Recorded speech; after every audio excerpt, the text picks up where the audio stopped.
Today, I want to talk to you about commitment. You'd be amazed at how many things you're committed to. In fact, all you need to do is look at your life to know what it is you've been committed to.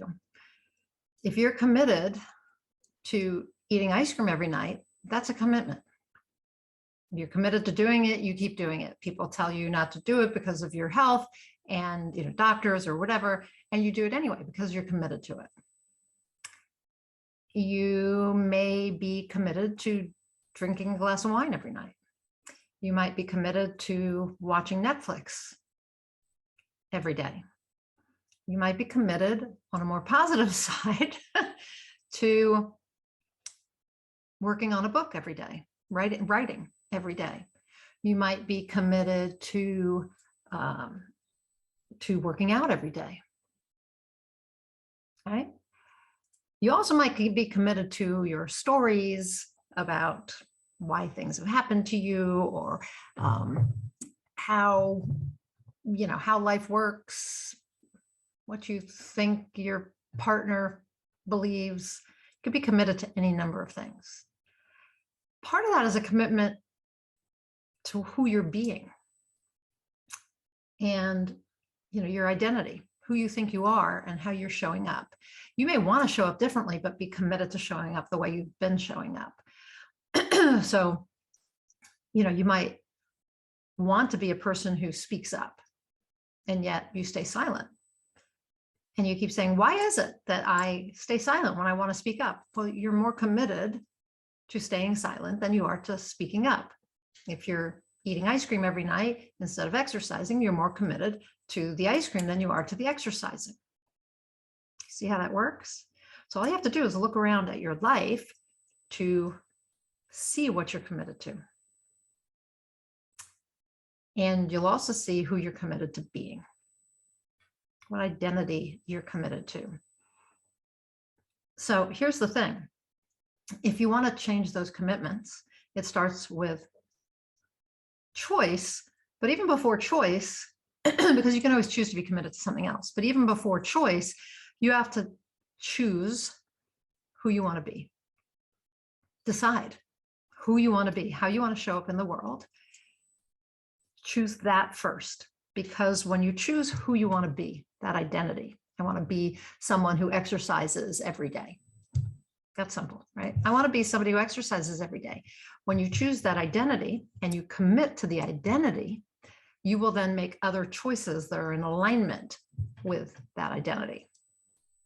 So somebody who works out every day, if that's the identity you choose, that person will choose to work out every day because that's who they are, right? That's who they are. And so those are the choices they're going to make. And it's because they're committed to that. They're committed to being that person who works out every day. So it's the identity that drives the choices, but you have to commit to that identity.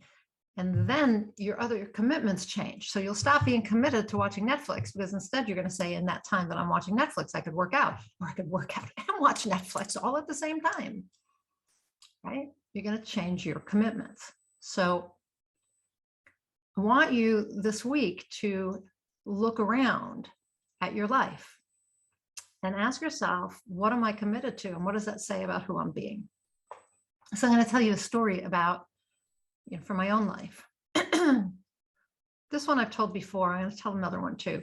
First one is that I was super committed to hitting my snooze button in the morning. And I complained and complained and complained that I wanted a morning routine, but I was way more committed to hitting my snooze button than to the morning routine, until I made a decision that I would be a person who wakes up when the alarm rings. And since that day, I wake up when the alarm rings and I have a morning routine. I became committed to being that person and to doing the things that it took to be that person. I made those choices. I also, my husband and I are about to make a big move, and our marriage has struggled some, and I kept waffling about, do I want to go? Do I not want to go? Should I move? Should I not move?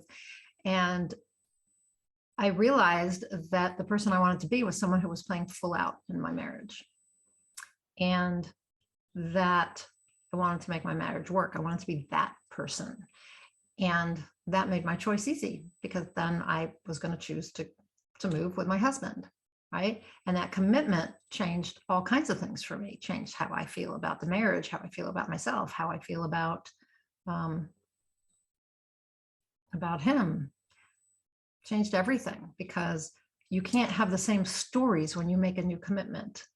When you change who you're being and you make choices that align with who you're being, and you're committed to that, all your old stories, the things you've been telling yourself that are just your interpretations, they change too.